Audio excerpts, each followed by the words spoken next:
want to know what you're fighting for. Podcast by George. Podcast by George. Podcast by George. Podcast by George. Podcast by George. Oh, yeah.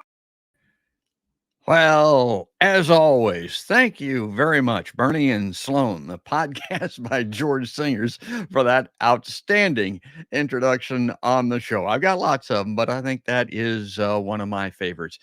We're going to be talking today about a very serious topic, near and dear to my heart. I have a relative, even back in the day, that used to own and operate a nursing home, believe it or not. But the situation here is completely out of control. It's bad and it's getting worse. Matter of fact, I sent out the promo for this and I heard from a Podcast by George viewer that said, George, you know, this news, it's all bad. I mean, it's overwhelming. How about some good news? Well, here's the point that I make, and I make it all the time on my show.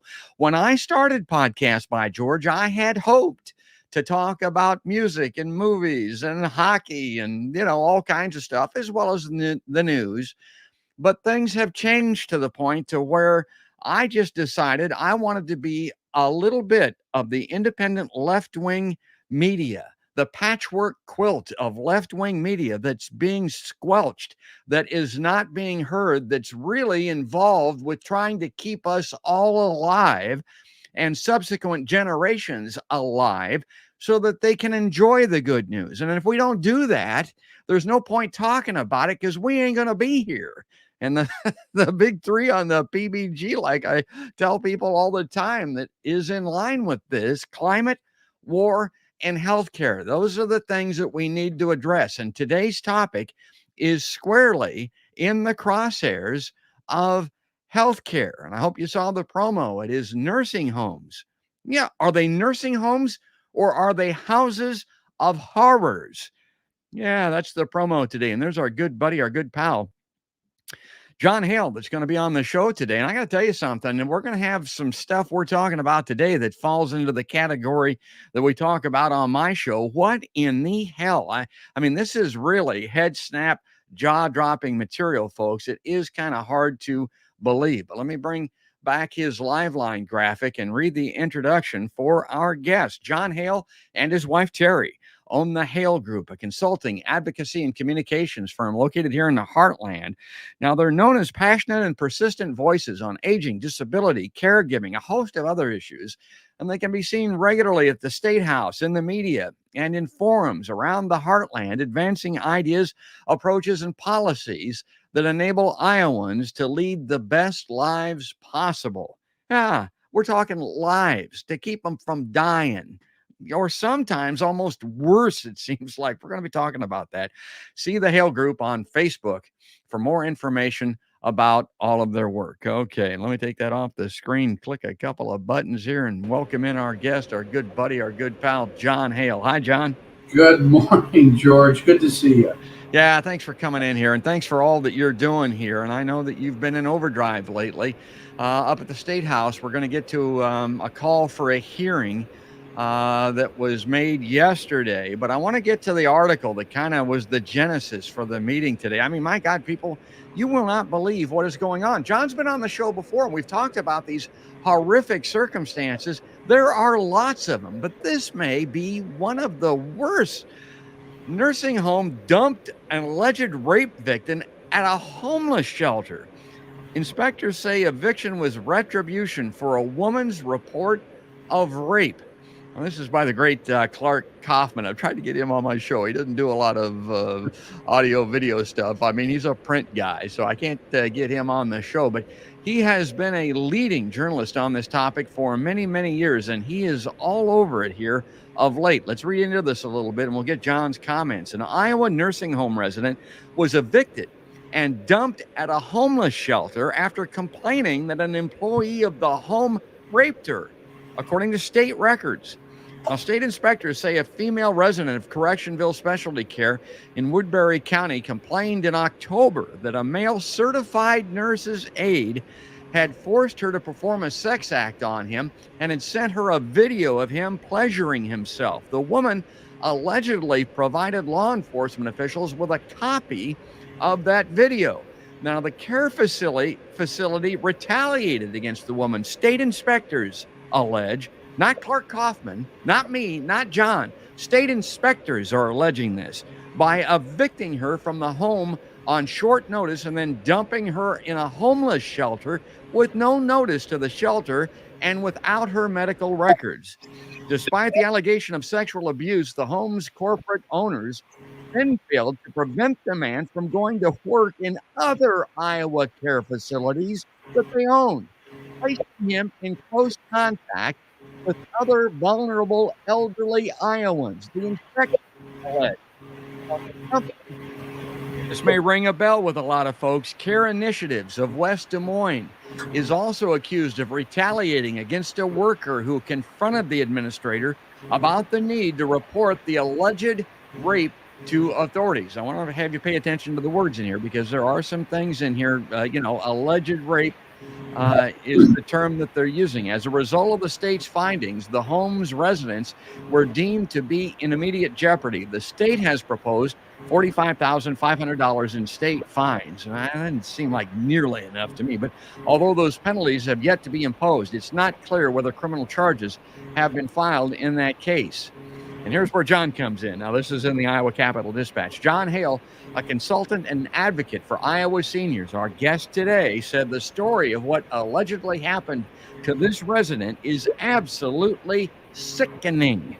It's simply incredible that a nursing home and its parent corporation would allegedly have such an awful response to a rape allegation, allow an alleged rapist to continue to be employed, deal so inhumanely with a resident, and would suspend a facility employee who tried to do the right thing. And I would assume that employee would fall into the category of a whistleblower.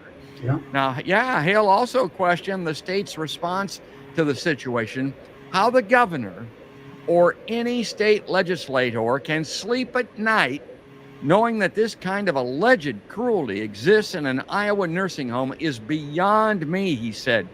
If this doesn't serve as a wake-up call to take action, nothing will. Okay, let me bring John back on full screen here because I can read into this a little bit more even, and sickening is the least of it. It gets worse.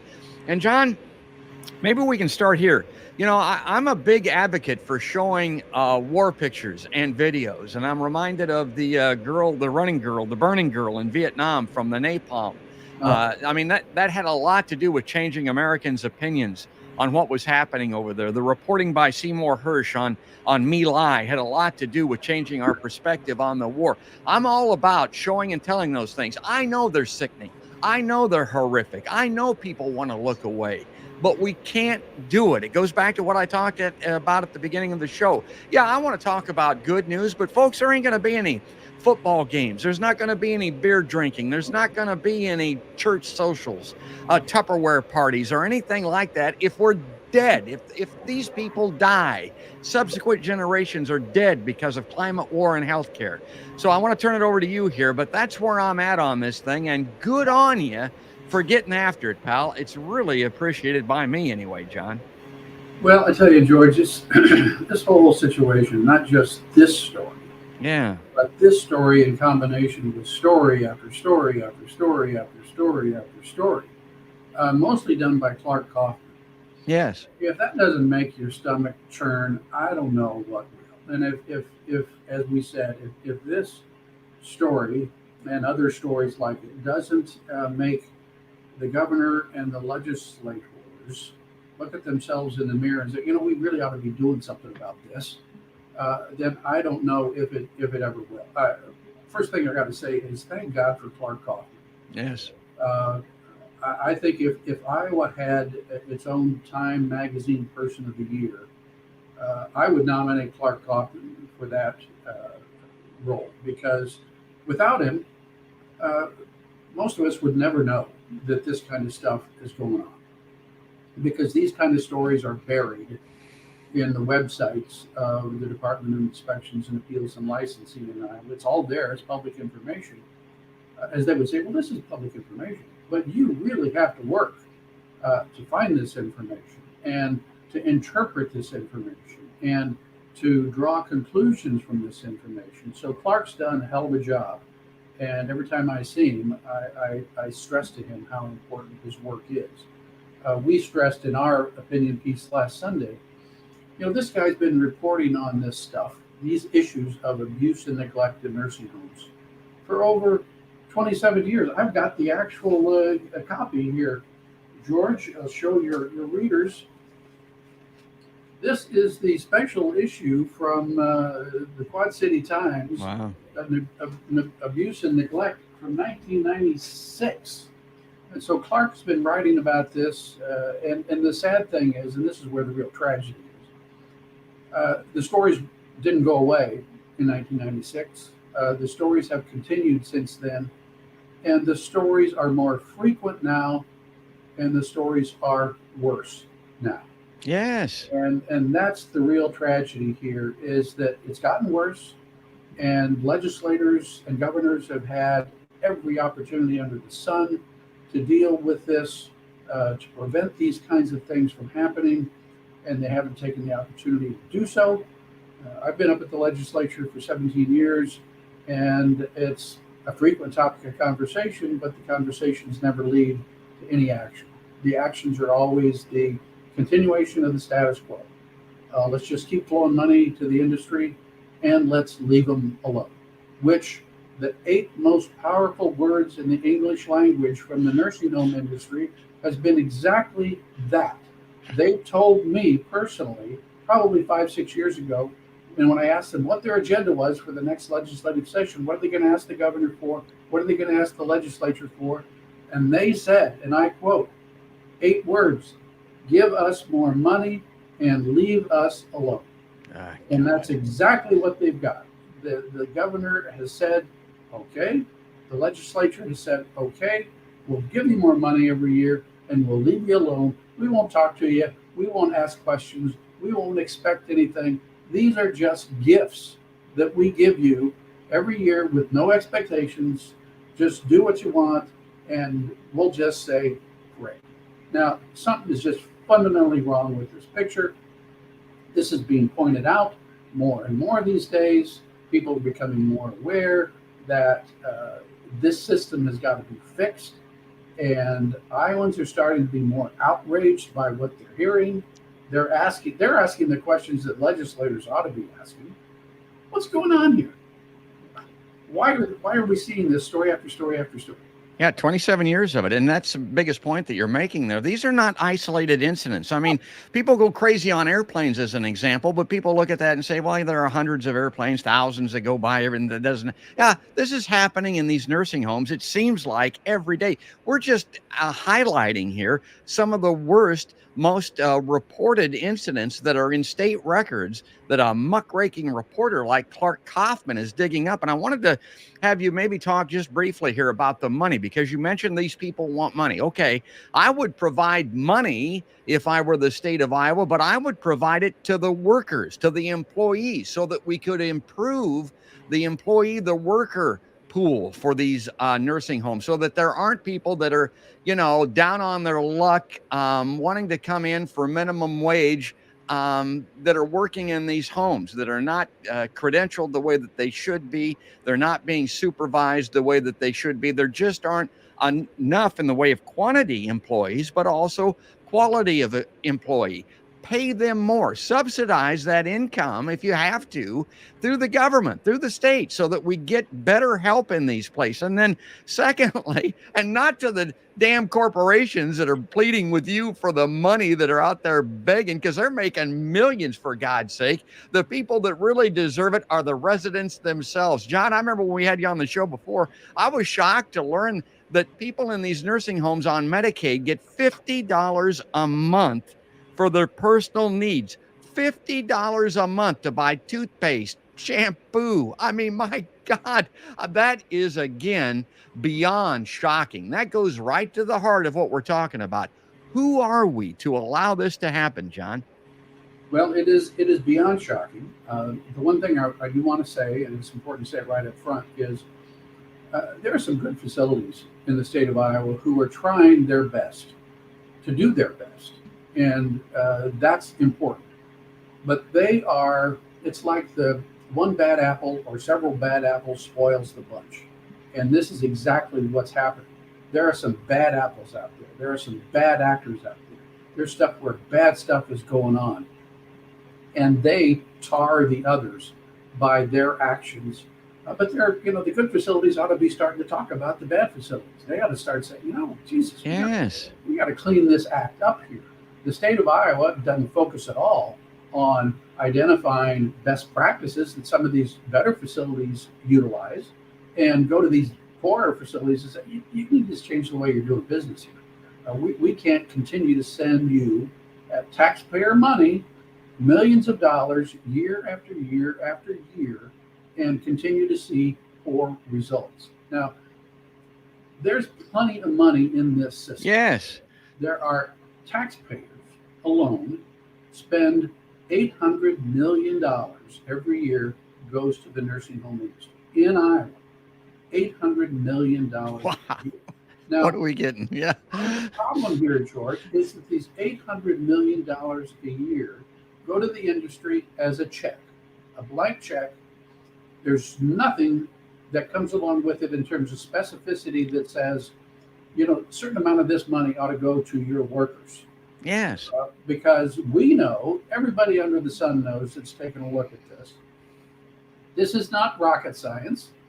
You produce quality care in a nursing home by having enough workers who are well trained, who are compassionate, and who stick around.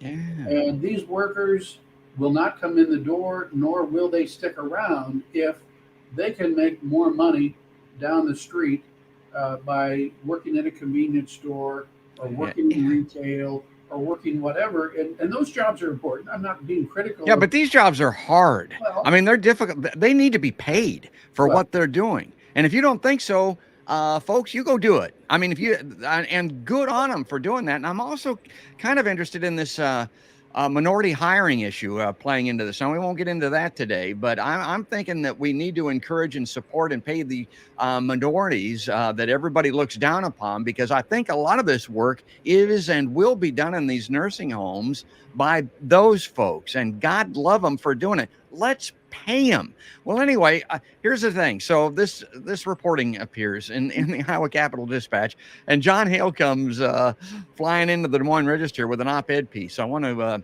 read into this a little bit. Some of this we've discussed, but it says, we're still waiting for outrage and leadership with Iowa's nursing homes. It's time for outrage to be expressed and for elected leaders to lead the needs of vulnerable older Iowans in the twilight of life. And it could be you, me, all of us. That's the other thing. I mean, should not continue to be ignored or dismissed. And 27 years ago, that article that John held up, they pointed that out. That's the great Clark Kaufman that was doing that reporting in the Iowa Capital Dispatch. Others republished in the Register. He's the same guy that's been around since the QCT, I think as it's called, in 1996. John's got that original paper. I mean, that's a great thing.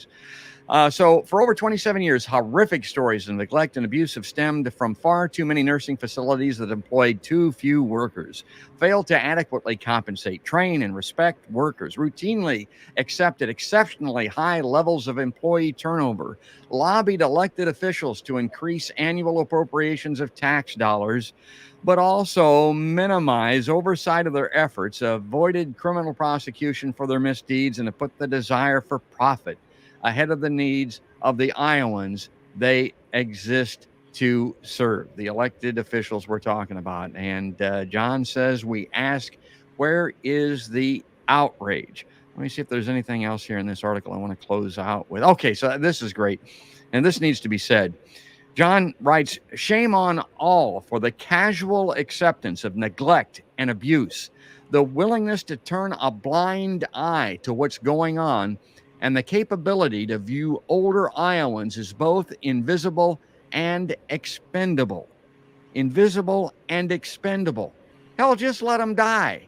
Yeah, well, let me tell you something. When it comes your turn, when you're there, folks, you're going to be hanging on for every minute you can get. Yeah. Consider the reaction when stories are told of neglect, abuse, or death of children in daycare or foster care, of horses on farms, for God's sake, or dogs in kennels. I think, John, sometimes if that were happening of the scope and scale that we're talking about with the elderly, they'd be in the streets. People would be marching. They'd be, blubbering on television. And don't get me wrong, man, I love horses. I love dogs, but that ain't the point that we're making is why don't we care about the people who are the very reason that we're here? You got to look at it that way. I mean, they brought us here. They're responsible for us having a life. And then we treat them like this at the end of theirs, John. Well, George, it wasn't too long ago. I think it was just maybe past 45 days. There was this news story, I think it was out of Dallas County here, of the arrest of a owner of a property that was abusing, neglecting horses. Yeah. Now, I'm all for that. If somebody's neglecting and abusing horses, by God, they ought to be charged and they ought to be arrested and they ought to be prosecuted. But here's the point. Why do we care about horses? Or why do we care about dogs in puppy mills that will shut down if they are neglecting and abusing dogs? But for older Iowans in nursing homes, it's, that's not good. But we just continue business as usual. It's like, I think it was what was that movie from the 70s? I think it was called Soylent Green, if I remember. And they were dealing with this problem of people getting older. They would just kind of disappear. And no one knew where they were disappearing to until at the end of the story, it was told that, they're being shipped off to this factory and they're being used to create fertilizer. Yeah, that's it. Yep. And I mean, these problems of, we as a society, we've never come to grips, George, with how we're going to deal with these challenges of aging and how we're going to respond to that. And we've responded to it by just shipping folks off and let's put them out somewhere where we don't have to see them every day. So they are invisible, so we don't need to care about them. But then we're starting to get on a regular basis, we're seeing reports of what actually goes on here. So it's a value issue. It is a what do we care about issue. And sadly, we're sitting here basically saying that we conclude that society just doesn't care. It doesn't care enough about older Iowans for people to rise up and say, damn it, enough is enough. And why don't we do something? And I'm hoping that that's kind of the point we've reached, George. And we're starting to see that in terms of the calls we're getting, the texts we're getting, and others are getting, saying, damn it, enough is enough here. What's it going to take to get our elected representatives to do something here? And if there's no other message than this, the message I want to pass on today is people who are concerned about this, who are frustrated by this, who are outraged by this, need to start telling their stories, just like they're telling them to us. When we're hearing them, we're turning them around and saying, these are stories you need to tell to your legislator. These are stories you need to tell to the governor's office. These are stories you need to tell to others by writing a letter to the editor of your local paper, wherever it is, rural or urban. This stuff needs to get out. And more people are starting to do exactly that. They're starting to write their letters to the editor. They're calling their legislators. They're calling us, and then we're telling them, here's what you need to do. So it'll change if enough people raise a ruckus and say, we expect you to do something. And my God, they've been given every opportunity. And again, I know that this isn't a political show. It's not meant to be a Republican or Democrat. But here we are yesterday. We have this press conference down at the Capitol and asked just for, let's look deeper into what's going on here. Let's have some conversation. Let's sit down as Republicans and Democrats to talk about this, to see what's going on, to get some data, to hear from the nursing home industry, to hear from advocates, to hear from the public. And the Republicans aren't even willing to sit down and talk about it. I mean, this is where we're at. I'm going to bring that up on screen. The irony of this all, and I've brought this up on the show before, we've got a U.S. senator here in the state of Iowa that's older than Methuselah. I mean, he's well into his 80s. Joe Biden is 80 years old. You know, if you're a Trumpy, Trump's 75, 76, 77 years old. I mean, you saw Rosalind Carter's televised funeral. Jimmy Carter was there. And, you know, a lot of people look back on him fondly with good reason. If you're a Democrat, he'd be in a nursing home, except these people they're the privileged. They're the people that have the money. But we got to start caring about them that don't, that are going to end up in these nursing home facilities in these rural areas in the least expensive, you know, home that they can find, basically trying to subsist on a $50 a month stipend for personal needs from Medicaid. I mean, that's shocking to me. But the thing that has to be done, and this is what John's doing, this is why I called him a hero from the heartland. I mean, he's up on the Hill. I mean, he's trying to get something done here. This is not easy work. This hearing, or this call for a hearing, was held at the State House yesterday, and John Hale was there. This is what he referenced. Iowa Democrats and advocates call for hearings on nursing home care and oversight. So this is a call for a hearing. I want to emphasize that. Iowa Senate Democrats Thursday called on the GOP-controlled Senate Oversight Committee to launch a bipartisan investigation into Iowa's nursing homes, calling it a matter of life and death. Senator Claire Celsey, a Democrat from West Des Moines, the ranking member on the committee, formally requested the investigation in a December 14th letter to committee chair Senator Amy Sinclair, a Republican from Allerton. Now, Celsey cited a spate of recent media reports, such as those focusing on resident deaths, abuse, neglect, and the alleged fabrication of records in Iowa care facilities. Last week, a Woodbury County care facility was cited by the state for retaliating against that woman who reported she was raped by one of her male caregivers. Oh my God. The woman was allegedly given 30 minutes to pack up her things before a taxi was summoned to drop her off at a homeless shelter. That's what we're talking about. Okay. The two senators were joined at the press conference yesterday by John Hale. Quote, stories of neglect and abuse of residents in Iowa nursing homes have been written for several decades, he said. Tragically, the stories being written today are worse than ever. Stories of resident death, sexual assault, total failure of too many facilities to deal humanely with vulnerable older Iowans. The outrage in Iowa is growing, and elected leaders at the Iowa Capitol need to respond by expressing genuine concern, asking important questions, and taking, and this is where the emphasis is, folks, long overdue action. Let's do something. Celsey said she and other lawmakers. Now, here's where we're at, and this is the legislative process. This is the making of sausage. This is why I could never be a State House reporter when I was back in the news media. My God, they're considering proposing legislation that would increase the number of on-staff state inspectors, provide funding for alternatives to institutional care. Yeah, think about that. Maybe something else other than this, because this ain't working. And offer additional training and relocation assistance for those who provide hands-on care for seniors. Okay, John, you know a hell of a lot more about this process than I do. I mean, you got to start somewhere. It started.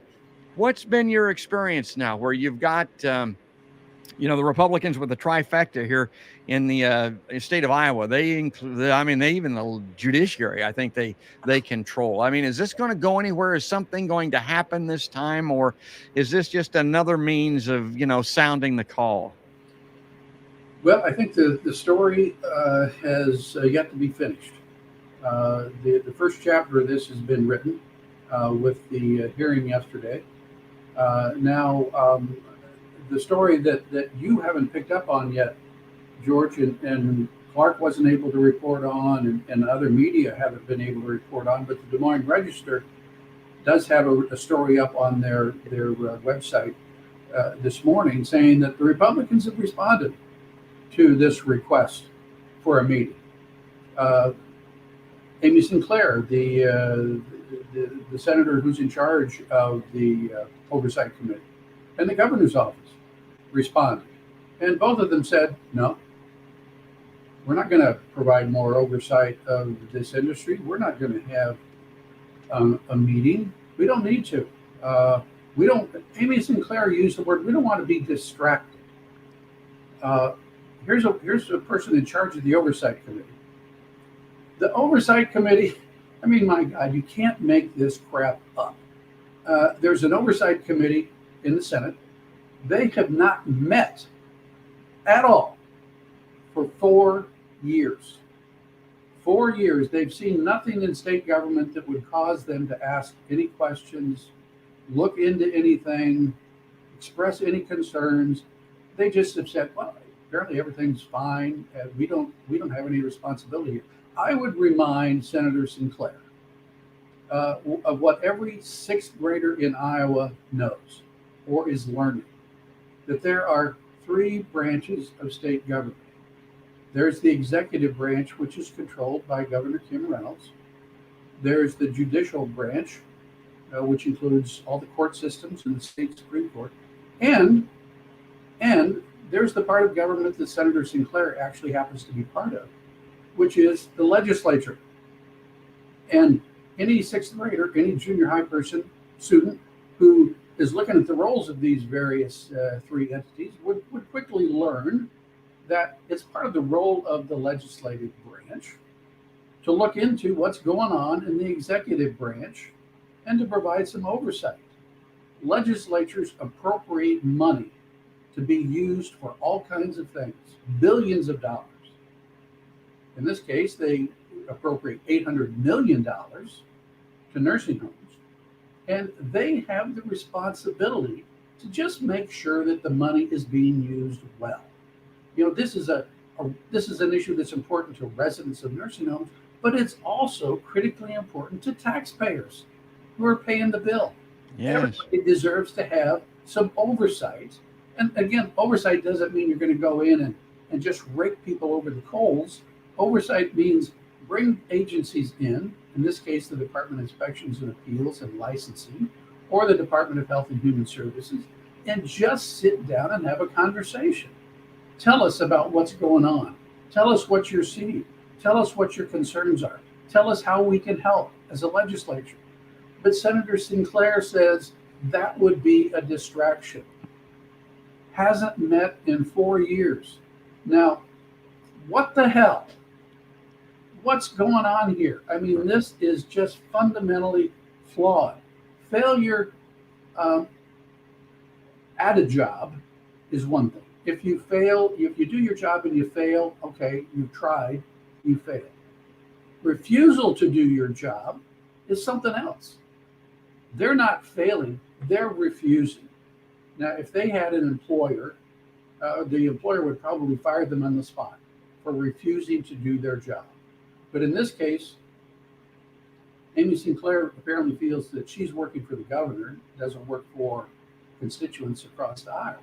And so it's just fundamentally wrong. It's just fundamentally wrong that they are, as a legislator, as a legislature, and the governor's office is basically saying everything's okay, or if it's not okay, we're dealing with it. We're working on it. We're providing all kinds of money to the industry. We're solving all these problems. The two of them actually have said that, the Department of Inspections and Appeals and Licensing, well, they're out there writing all these citations about nursing homes. Yes. They've written 2,800 citations. And so that is fixing the problem. It's not. The proof is in the pudding. It's failing. Right. Everybody knows, and we've gotten comments from all kinds of people this morning who see through this and say the 2,800 citations are evidence of the problem. It hasn't fixed the problem. It's evidence of the problem. So, I mean, it's just bizarre. It's like there are sometimes I'm absolutely sure that some of these legislators live on a different planet. They're in an alternate universe that I am, and maybe I'm in the wrong universe, and I just don't get it.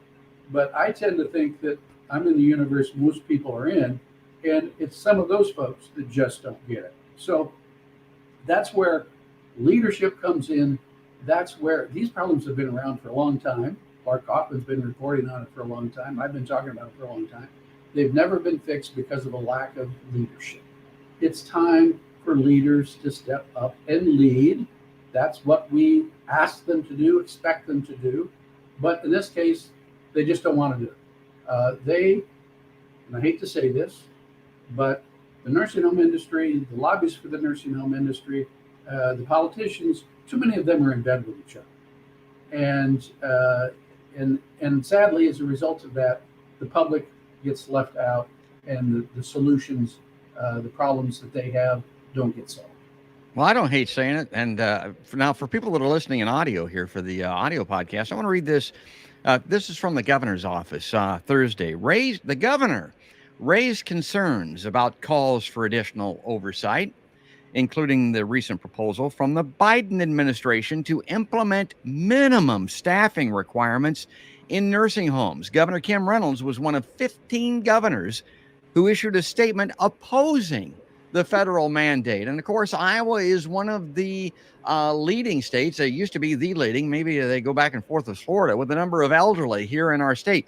Quote, the additional government regulation could unravel the workforce progress in Iowa and lead to facilities being closed. Colin Compton, Deputy Communications Director for the governor's office, said in a statement. Okay, so, this goes back to that comment earlier in the article about being sickening. My God, I look at that, John, and I think, who are we as a people? And I would say this about Kim Reynolds. Now, it goes back to what I was talking about earlier. She's not a candidate for ending up in a nursing home with $50 a month to buy shampoo and cigarettes. That's not going to happen to Kim Reynolds. She's not going to be in a nursing home on Medicaid. So apparently she's not overly concerned about this, and she's just fine with the way things are now. And my God, look at the statistics and the reporting of what's happening. That's your leader, folks. That's your governor. That's the person that we as Iowans, not John and I, but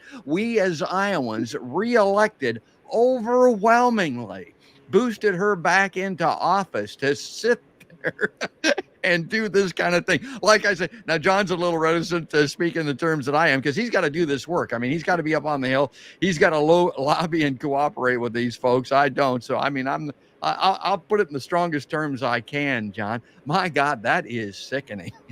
Well, and again, I'm not here to, I hope that I never am in any form where my sole role is to bash people like Sinclair or to bash the governor. But in this particular case, I mean, my God, some of this criticism is absolutely warranted. The governor, it was simply plain politics with her coming out and bashing. She took the opportunity to bash the Biden administration for their common sense minimum staffing proposal. Any of us who have been in this arena looking at nursing homes and nursing home quality for any amount of time quickly conclude that the quality of care crisis in a nursing home stems from a workforce crisis. And we're not going to solve the quality of care crisis unless we deal with the workforce crisis. And the workforce crisis stems from not having any standards whatsoever that would tell a nursing home, here's the number of people that you need to have to receive these millions and millions and millions of dollars every year from the taxpayer. Here are the expectations we have for you. There's no standard. Well, I shouldn't say there's no standard. There's a horrible standard. The horrible standard is this. The federal government tells, and this was a standard created back in the mid-1980s, the federal government tells nursing homes, you need to have sufficient staff on duty to care for your residents. Now, what the hell does that mean? You need to have sufficient staff. It's like having a sign out on the interstate highway that rather than saying the speed limit is 70 miles an hour or 55 or whatever, the sign says, drive at a reasonable speed. Voluntary, yeah. Whatever you think is reasonable, just go ahead and do it. So we have this inane, totally counterproductive staffing standard. The Biden administration has recognized this, as in any expert academician, anybody who's looked at this says we got to have some minimum standards. And by the way, George, this is the thing that irritates me to no end. We have all of these folks, all these elected representatives. We just can't have government. We can't have government telling anybody what to do, and we can't have minimum staffing standards. But by God, in Iowa, we already have staffing standards for child care centers. Yes. We have legislators and we have governors who have said in the past, way beyond Kim Reynolds, who have said, vulnerable kids are so important to us. The health and the safety and the welfare of vulnerable kids are so important to us that we are going to tell child care centers, you have to have a certain amount of staff on duty to care for a certain number of kids. Yeah. So philosophically, politically, the parties have already said, we think vulnerable kids are so important, we're going to have some staffing standards. But boy, when it comes to older, vulnerable Iowans, they say, no, can't do it. Philosophically, we're opposed to that. Politically, we're opposed to that. So my response to them when I hear that is, okay, let's go back and undo. Let's just take away, let's eliminate the standards for kids in childcare, because clearly we're schizophrenic when it comes to this public policy. And as a public policy guy, one thing I expect is at least let's be consistent. If we're going to expect staffing standards and be perfectly comfortable with them, in fact, insist on them for kids in childcare, let's take the same rationale, the same philosophy, the same political view, and apply it to vulnerable older adults. But we don't do it, and that simply shows the power of the nursing home industry in Iowa, and the fact that they've got to the governor, and the governor has used their words to say, we're opposed to this minimum staffing stuff. President Biden just can't do it. Well, it's nothing more than pure politics. That's the way it is. But we need to recognize that's what's going on. Yeah, I love the analogy that you've drawn there between, the infants, the kids, the young people, and the elderly, and the way that we look at this issue. And I'm stuck in the middle here. I'm tending a little bit more towards the elderly side of things, but I bring that up all the time. With these kids, man, I love kids. We got to protect them, and most importantly, we got to prevent sending them off to war and being blown apart before they realize their capabilities, before they can contribute to the common good, before they can save us all. We need to do that. That goes back to the time that we were in the streets for Vietnam, for God's sake. We seem to have forgotten that. And then with the elderly, I keep telling people they are why we're here. I mean, we need to respect and honor them like other cultures do. The other thing of it is, John, a lot of people will look at this issue and say, okay, well, it's just complex. We don't know what the hell to do.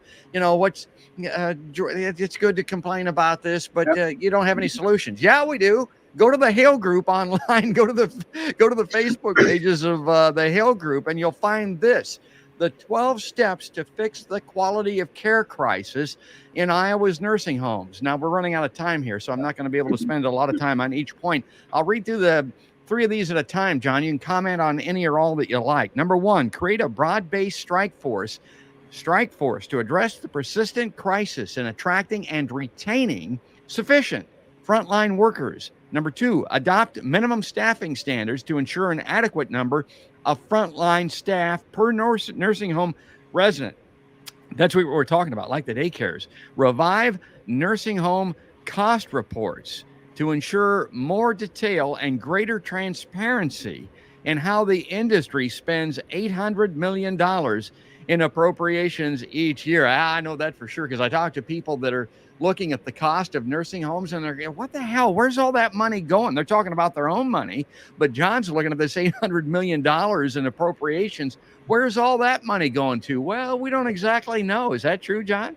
Well, it is true. I mean, there might be an accountant or two within the bowels of the Department of Health and Human Services that looks at this on a daily basis. But the typical Iowan, I would say maybe there's 6 people in the state of Iowa who have a pretty good idea of where all this money goes, and they're all very sophisticated accountants who work in this arena, who specialize in this. The reality is, George, and your listeners need to understand, is that this industry has become more and more of a for-profit industry.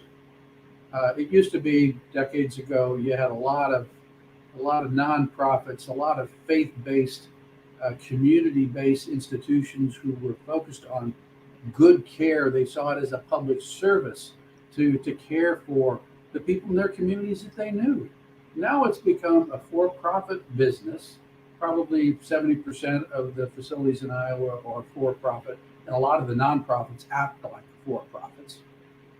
And so there's no real tracking or identification or discussion about who are all these people that own these places.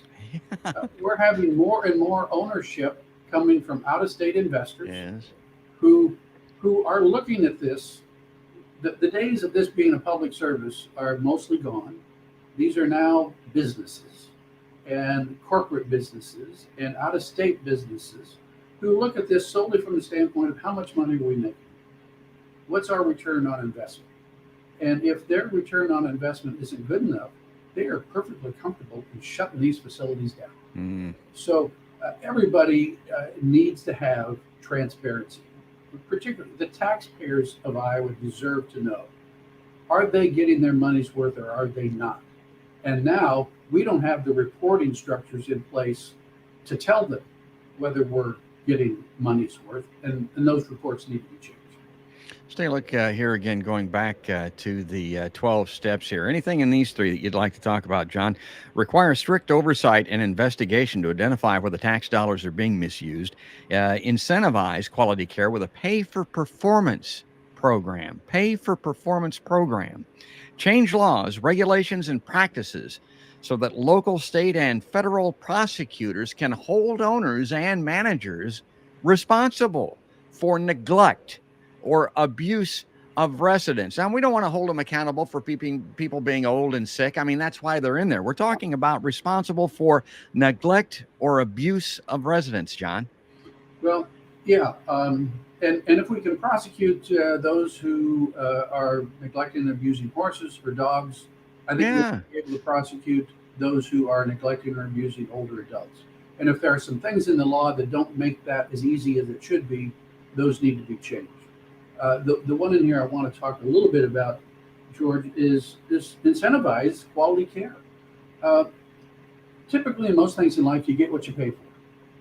And if you just throw out $800 million a year with no expectations, and you will tolerate poor performance or total failure of performance, you're going to get poor performance and you're going to get failure, along with some who are going to do well.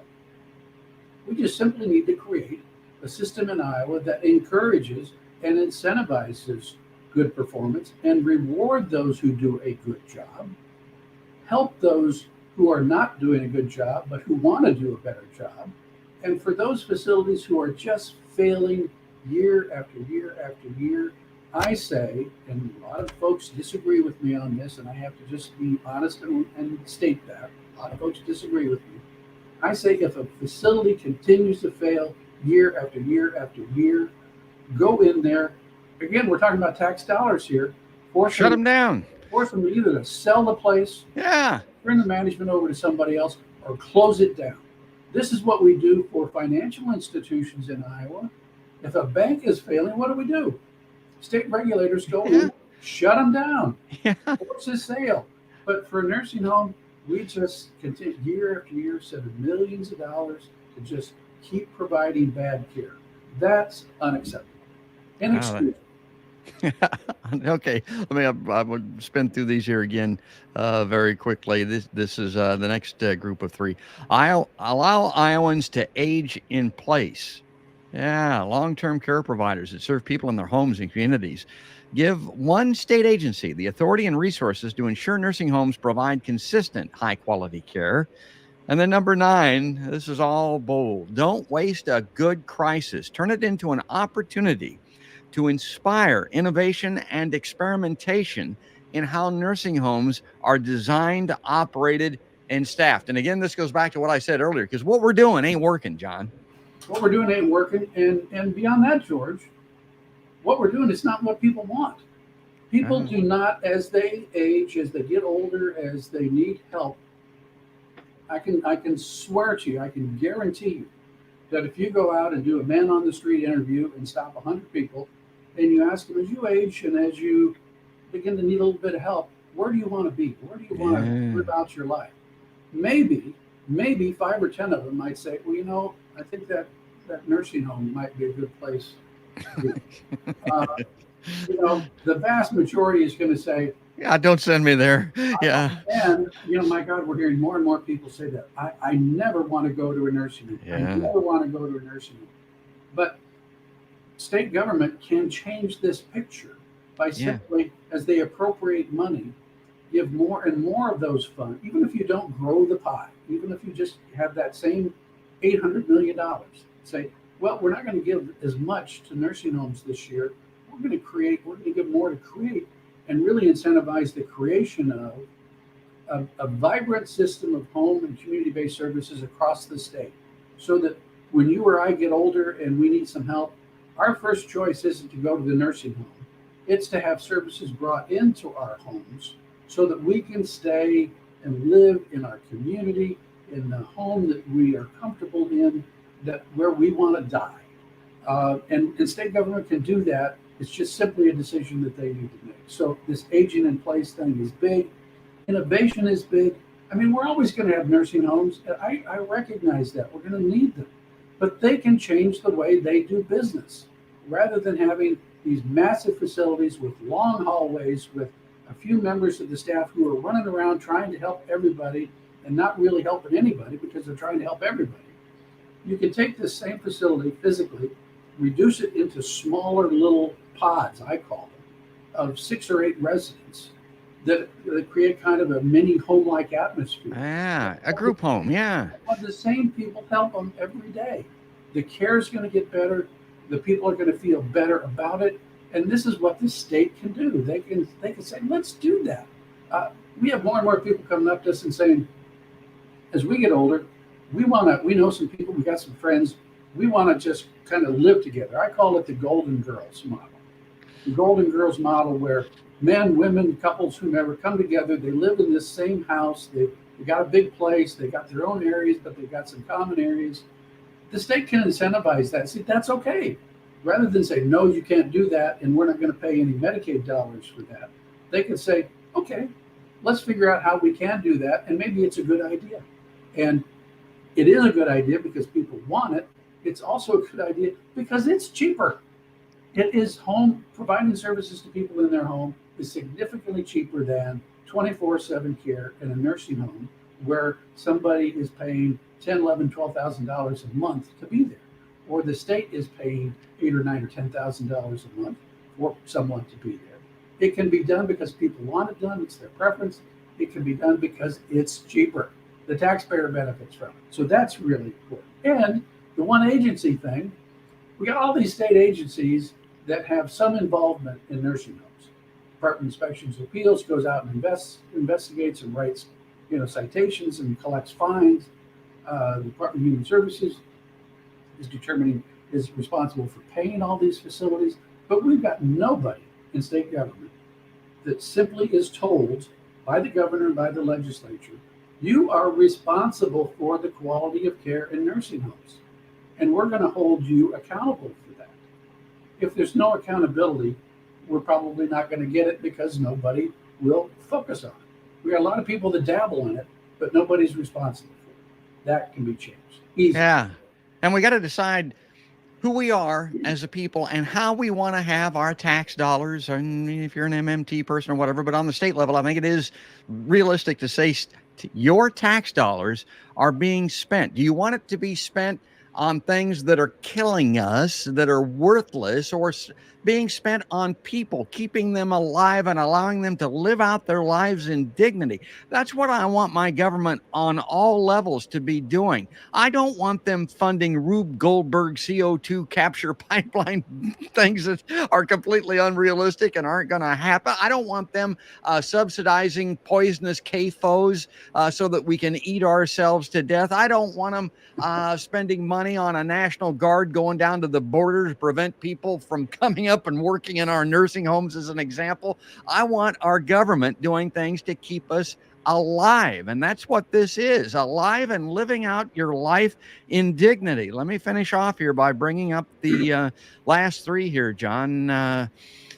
Numbers 10, 11, and 12. Prioritize the needs and voices of residents, families, and advocates over those of the nursing home industry. Yeah, because the nursing home industry has owned this issue for decades.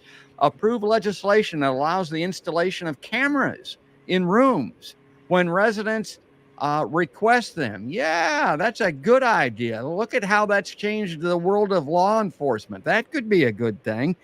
And then ensure the Department of Inspections, Appeals and Licensing, and the Office of the Long-Term Care Ombudsman have adequate resources and procedures to quickly and effectively conduct routine inspections and respond to resident complaints, which is something, believe it or not, John, that ain't happening, right? Well, it's not happening as well as it should happen, as often as it should happen. The Department of Inspections and Appeals has a significant resource shortage. They're contracting out many of their functions, paying a hell of a lot more for it as a result of that, which is insane. They're not doing the kind of job that Iowans should expect them to do. The Office of the Long-Term Care Ombudsman has been under-resourced for years. They're doing a really good job with what they've got, and I have a lot of respect for the people at the Office of the Long-Term Care Ombudsman. But they just simply need more resources. They can't respond to as many things as they want to respond to. They can't be as proactive as they want to be because they've been starved for resources over the years. That needs to change. Camera in rooms is a pretty simple thing. Don't you think that probably situations in rooms would be a little bit more, would be better if there were cameras operating? If a person hits a call light and the camera documents that nobody shows up for 45 minutes or 90 minutes, and they expect that resident, perfectly comfortable with that resident soiling themselves, lying in their own urine, lying in their own feces, a camera would document that. Don't you think that would be kind of valuable to have evidence of? I think facilities would significantly improve that performance if they know it's being documented. So that's kind of common sense. And this whole thing about whose voices get listened to. Yeah. Historically at the legislature, it's been the voices of the nursing home industry, the numerous lobbyists that they've got down there running around corralling everybody, the voices of consumers, the voices of advocates like me and so many others. We've been on the secondary tier here. We get maybe listened to, but we don't get paid attention to. It's the nursing home industry, the lobbyists who wield lots of power because we have 400 some nursing homes in every corner of this state, plus the assisted living industry there are a couple hundred of, all again controlled by the industry. They wield tremendous power because they're everywhere, and they employ a lot of people, and they build relationships with every legislature that exists down at the Capitol, and they help fund their campaigns.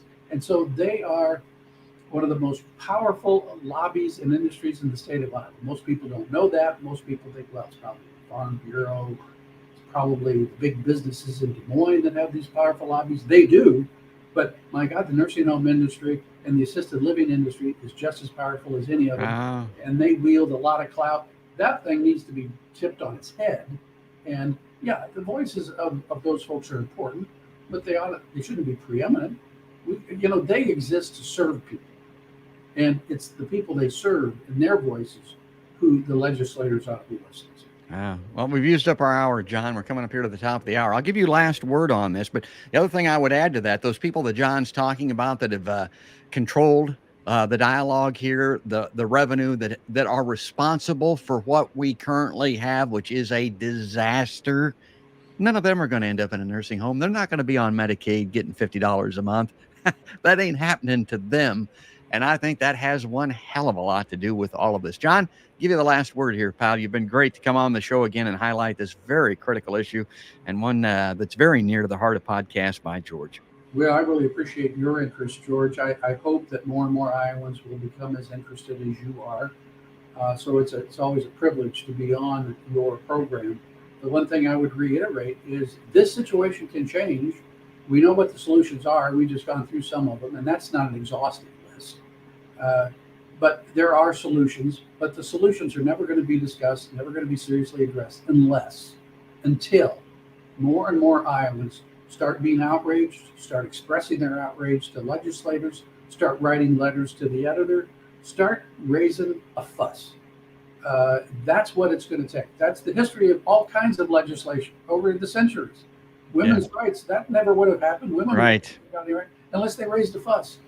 Black Americans would have never got the rights they got unless they raised a fuss. So we can change this as long as people will say this is important to us. We insist on action. We insist on change. So tell your stories, people.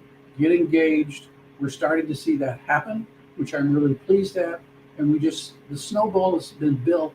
Now it's starting to roll, and we just need to continue and make it bigger and bigger and more impactful. Well, he's doing it. That's John Hale with the Hale Group. He's the hero from the heartland when it comes to elder care. John, thanks again, as always, pal, for coming on the Podcast by George LiveLine. Thanks, George. And folks, I hope you appreciate this and you like seeing John on the show and hearing about topics like this on Podcast by George. And if you do, share the show. I mean, give us a thumbs up, give us a like, but pass it around a little bit because that helps with the algorithm and all that kind of stuff. But also, if you like to see the shows, go to podcastbygeorge.com and subscribe on Facebook and YouTube very easily there. And you can get the audio-only version of the podcast on iTunes, the iHeartRadio app, Spotify, places like that. And you can sign up at podcastbygeorge.com. That is going to do it. That's going to wrap it up. That's all there is. And there ain't no more. That's another podcast by George.